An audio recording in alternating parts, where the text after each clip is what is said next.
The sun was setting over Jerusalem, casting a golden glow over its bustling streets. The Passover festival was in full swing, and the city was alive with activity. Yet, for the followers of Jesus, the atmosphere was heavy with tension. The Roman authorities, under King Herod Agrippa, had intensified their persecution of the early church. Only days earlier, James, the brother of John, had been executed, and now Peter, one of the church's leaders, had been arrested. Peter sat in a cold, damp cell, the heavy iron chains clinking softly with each movement. The dim torchlight flickered on the stone walls, casting long, eerie shadows. He had been arrested for preaching the gospel, and Herod intended to make an example of him after the Passover. Though the situation seemed hopeless, Peter's faith remained unshaken. He prayed silently, trusting that God's plan would prevail. The prison was heavily guarded. 16 soldiers, divided into 4 squads, kept watch over Peter day and night. 2 stood outside the cell, and 2 were chained to him inside. Herod had made it clear that Peter was not to escape under any circumstances. Despite the tight security, the followers of Jesus gathered in secret, praying fervently for Peter's release. In the house of Mary, the mother of John Mark, a group of believers knelt together, their voices low but earnest. "Lord," one of them prayed, "we ask for your protection over Peter. Deliver him from the hands of his enemies, just as you have delivered us before. Strengthen his faith and show your power to those who oppose you." Meanwhile, in his cell, Peter leaned against the wall, his eyes heavy with exhaustion. Despite the discomfort and danger, he felt a strange peace. He thought about Jesus' words to him years ago. "On this rock I will build my church, and the gates of hell shall not prevail against it." Those words echoed in his heart, a reminder that no prison walls or iron chains could thwart God's plan. As the night deepened, the guards outside the cell whispered quietly, unaware of the extraordinary event about to unfold. Inside, Peter drifted off to sleep, his faith keeping his fears at bay. Suddenly, a brilliant light filled the cell, brighter than any torch or lantern. Peter stirred, shielding his eyes from the radiance. Before him stood an angel of the Lord, tall and majestic, with a presence that commanded awe. The angel gently struck Peter on the side, waking him fully. "Quick, get up!" the angel said, his voice firm yet kind. At that moment, the iron chains fell from Peter's wrists, clattering to the ground. Peter stared at them in disbelief, his heart racing. The angel's voice interrupted his thoughts. "Put on your clothes and sandals." Peter obeyed, fumbling with his cloak as the angel continued, "Wrap your cloak around you and follow me." Still groggy, Peter followed the angel, his mind struggling to grasp what was happening. Was this a dream? A vision? The angel led him past the guards inside the cell, who remained motionless, as if frozen in time.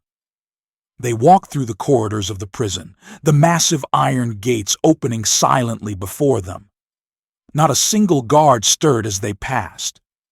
As they stepped into the cool night air, the angel continued leading Peter through the streets of Jerusalem. The city was eerily quiet, and Peter could feel his heart pounding in his chest. It wasn't until they reached the outskirts of the city that the angel stopped. Turning to Peter, the angel said, "Go quickly. The Lord has set you free." In an instant, the angel vanished, leaving Peter standing alone under the starlit sky. He blinked, finally realizing that this was no dream. "Now I know, without a doubt, that the Lord has sent his angel and rescued me from Herod's clutches and from everything the Jewish people were hoping would happen," he whispered, his voice trembling with gratitude. Peter, now free, made his way toward the house of Mary, where he knew the believers would be gathered. His heart swelled with emotion as he thought of their prayers and God's miraculous intervention. The night was still, but Peter's spirit was alive with faith and awe. The quiet hum of prayer in Mary's house came to an abrupt halt as the sound of knocking echoed through the room. The believers, huddled together in dim torchlight, froze. The knock came again, louder this time, causing a ripple of nervous glances. "Who could that be at this hour?" someone whispered. "Perhaps the authorities," another murmured. The fear was real. They knew Herod's men were hunting down followers of Jesus. For a moment no one moved. Rhoda, the servant girl, stepped forward cautiously. "I'll go," she said, her voice steady but her heart pounding in her chest. She tiptoed to the door, pressing her ear against it. The knocking continued, urgent and insistent. "Rhoda!" came a familiar voice from outside. Her eyes widened in disbelief. "It's me, Peter! Let me in!" Rhoda gasped and stumbled back from the door, nearly tripping over her feet. Peter, she thought. Her mind raced. It couldn't be. Peter was in prison.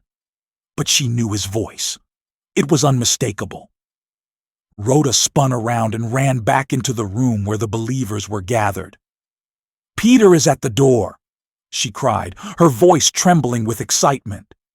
The group stared at her in confusion. "Peter?" one of them said, shaking his head. "That's impossible. He's in prison." "But I heard him! It's his voice!" Rhoda insisted, her face glowing with conviction. The others exchanged skeptical looks. "You're out of your mind," someone muttered, waving a hand dismissively. "Perhaps you heard a ghost or his angel." Rhoda stamped her foot, frustrated. "It's him! I'm telling you!" The knocking persisted, growing louder. Finally, one of the men sighed and stood. "Fine. Let's see what this is about." The group moved cautiously toward the door, half expecting to find Roman soldiers waiting for them. When they opened it, there stood Peter, alive, out of breath, and very much real. The torches from inside the house illuminated his face, and his smile widened as he saw their stunned expressions. For a moment no one said a word. Their eyes were wide with shock, their jaws hanging open. Then the silence broke. "It's Peter!" someone cried. The room erupted into joyful chaos. People gasped, some laughed, and others wept openly. They crowded around Peter, touching his arms as if to confirm he wasn't a vision. "How can this be?" one of them exclaimed. "We thought you were still in prison." Peter held up his hands to quiet them, his face alight with gratitude.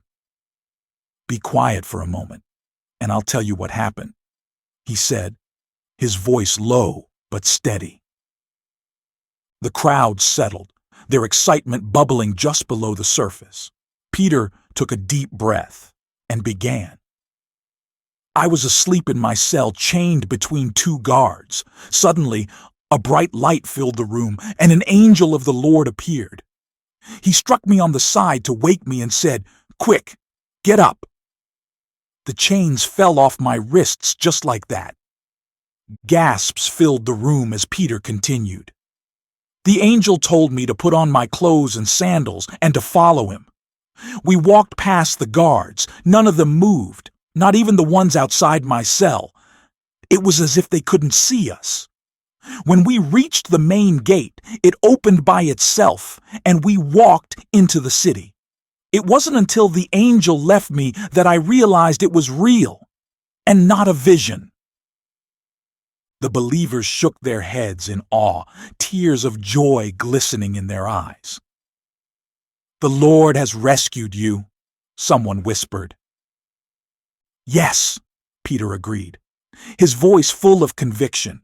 "The Lord sent his angel to deliver me from Herod and from the plans of those who wanted to harm me." As the believers rejoiced, Peter's face grew serious.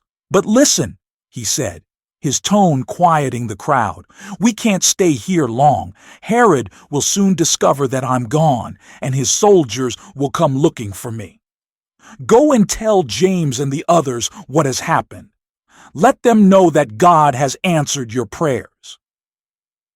The group nodded, understanding the urgency. They began making plans to move Peter to a safer place, away from Herod's reach. Though their hearts were filled with joy, they knew the persecution was far from over. Outside, the streets of Jerusalem were still dark and quiet, but the house of Mary was alive with hope.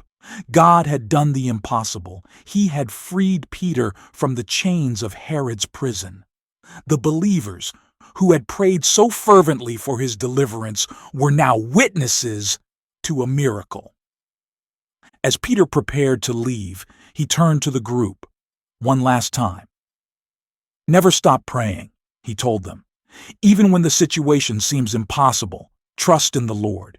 His power is greater than any prison or any king." With that, Peter slipped into the shadows of the night, his heart full of gratitude and his faith stronger than ever. As the first light of dawn crept over Jerusalem, chaos erupted within the prison walls. The guards who had stood at their posts throughout the night awoke to discover that Peter was gone. The chains that had once bound him lay on the cold stone floor, and the heavy iron gates remained wide open. "Search the area!" barked the captain of the guards, his voice rising in panic. Soldiers scrambled through the corridors, checking every cell, corner, and exit, but there was no trace of Peter. The news of his escape spread like wildfire, and soon it reached King Herod Agrippa himself. Herod was livid. He summoned the guards and interrogated them, demanding answers. "How could a prisoner chained to 2 soldiers vanish in the night?" he shouted, his face red with fury. The guards had no explanation. They swore they had seen and heard nothing unusual, yet Peter was gone. Herod's anger only deepened. In his rage, he ordered that the guards be punished, holding them responsible for the disappearance. Word of Peter's miraculous escape began to circulate quietly among the people of Jerusalem. For many it was clear, this was no ordinary escape. It was the work of God. Meanwhile, Peter had made his way to a safer location outside the city. The believers who had witnessed his return spread the news cautiously, rejoicing in the miracle but mindful of the danger still lingering. Herod's anger was unpredictable, and the persecution of the early church would only grow fiercer. At the house of Mary, the believers gathered once more, this time in celebration. The same people who had prayed fervently for Peter's release now lifted their voices in gratitude. "The Lord has delivered Peter," they cried, their faith strengthened by what they had witnessed. One of the elders addressed the group. "Let us remember what we have seen today. Even in the darkest moments, God is still at work. We must not lose heart or stop believing in His power. He hears our prayers." Though Peter was now safe, he could not stay in Jerusalem for long. The believers knew Herod would stop at nothing to recapture him. Peter gathered the small group of disciples and spoke to them with urgency. "Brothers and sisters," he began, his voice steady, "we serve a God who is greater than kings and stronger than chains. But the work is not finished. You must continue to preach the gospel boldly, no matter the cost. Trust in the Lord, for He is with us." The group listened intently, inspired by Peter's courage and the miraculous way God had delivered him. "What will you do now?" one of them asked. "I will leave the city for a time," Peter replied, "but I will continue the work. The message of Jesus cannot be silenced, and we cannot stop proclaiming the truth." The believers embraced Peter, their hearts heavy at the thought of his departure, but full of hope. They knew his escape was a sign that God's hand was guiding them, even in their trials. As Peter prepared to leave, he turned back to the group. "Do not forget this night," he said. "God has shown us that no prison is too strong, and no situation is too hopeless for him." With that, Peter slipped away into the early morning light, his faith unshaken and his mission clear. He would go where God led him, preaching the message of salvation to all who would listen. Back in the city, Herod's frustration grew with each passing day. Despite his efforts to crush the church, the followers of Jesus grew bolder, their numbers increasing. The news of Peter's escape spread quietly but surely, a testament to the power of God. Many began to whisper that the God of the Christians was alive and active, a God who could free his servants even from the most impossible situations. Herod, however, refused to acknowledge the truth. His heart remained hardened, his pride blinding him to the reality of what had happened. He continued his campaign against the church, but the believers stood firm, their faith strengthened by Peter's deliverance. For the early church, Peter's escape became a story of hope and encouragement. It reminded them that even when they faced persecution, imprisonment, or fear, they served a God who could overcome any obstacle. The prayers they had whispered into the night had not been in vain. God had heard and God had answered. As days passed, Peter's miraculous escape from prison became a source of whispered wonder and courage among the believers. Stories of the angel's intervention spread quietly from home to home. Despite Herod Agrippa's increasing efforts to intimidate the early church, their faith only grew stronger. The miraculous rescue had emboldened them. If God could deliver Peter from the clutches of soldiers and chains, he could sustain them through any trial. Meanwhile, Herod's frustration had turned to obsession. His pride wounded and his authority challenged, he sought ways to reassert his power. Angered by the growing influence of the Christians, he increased persecution across Jerusalem, hoping to crush the movement. But instead of fading, the church flourished. More people believed in Jesus, encouraged by stories of God's miraculous power. While Herod's attention was still fixed on Jerusalem, he soon faced problems of his own. Discontent had begun to brew among the neighboring regions of Tyre and Sidon, two cities that relied on Herod for their food supply. In an effort to appease the king and secure peace, a group of leaders from those cities requested an audience with Herod. Eager to flaunt his power, Herod agreed. A date was set for Herod to deliver a speech before an assembled crowd. On the appointed day, Herod arrived in his royal robes, a dazzling garment woven with silver threads that shimmered in the sunlight. Seated on a great throne, he surveyed the crowd with an air of pride and superiority. To the onlookers, Herod appeared almost godlike in his splendor. When Herod stood to speak, the people, eager to win his favor, began to shout praises that echoed across the gathering. "This is the voice of a god, not of a man," they cried, their flattery growing louder and more desperate. Herod, hearing their words, swelled with pride. He accepted their praises, basking in the adoration of the crowd. But as the chants grew, a sudden and chilling stillness swept through the assembly. Herod faltered, his triumphant smile fading as a sharp pain gripped his body. The crowd murmured in confusion as the king staggered, clutching his stomach. At that moment, Herod realized the truth. He had failed to give glory to God. The one who had freed Peter from prison was the same God who would not share his glory with any man. Herod's pride had sealed his fate. The pain grew unbearable, and Herod collapsed as the people watched in stunned silence. Scripture tells us that he was struck down by an angel of the Lord, and he was consumed by worms, a humiliating and terrifying end to a man who had exalted himself above God. News of Herod's death spread quickly, reaching Jerusalem and beyond. For the early church, it was a clear sign of God's sovereignty. The same king who had tried to destroy the followers of Jesus was now gone, his power stripped away in an instant.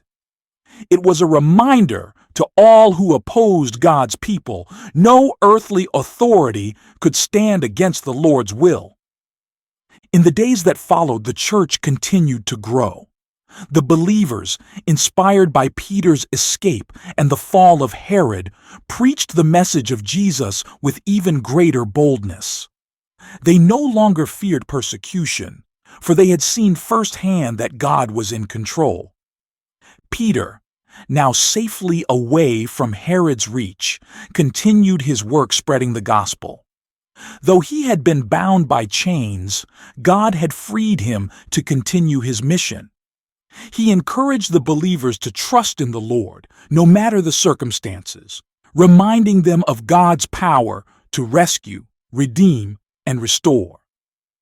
In homes and marketplaces, the story of Peter's escape became a symbol of hope. Mothers told their children of the angel who freed Peter, and believers whispered of God's victory over Herod. The impossible had become possible, not because of human strength, but because of the faithfulness of God. One evening, gathered in a quiet home, a group of believers reflected on the events that had unfolded. Herod thought he held the power, one of them said, but God's power is greater than any king or army. Another nodded, his eyes shining with hope. If he could deliver Peter from prison, he can deliver us from whatever we face. For the early church, Peter's escape and Herod's downfall marked a turning point. Their faith was no longer shaken by persecution or fear. They had seen the hand of God at work in the darkest of places, in prison cells, in desperate prayers, and even in the downfall of a king. Peter, though he remained a humble man, was a living testimony to the truth that God sees his people, hears their prayers, and delivers them in his perfect time. His escape reminded all who followed Jesus that no chains were too strong, no enemy too powerful, and no situation too hopeless for God to intervene. And so, the church continued to grow, carrying the message of Jesus further and further, undeterred by threats or trials. Their God was alive, faithful, and victorious, and nothing could stop the spread of his kingdom.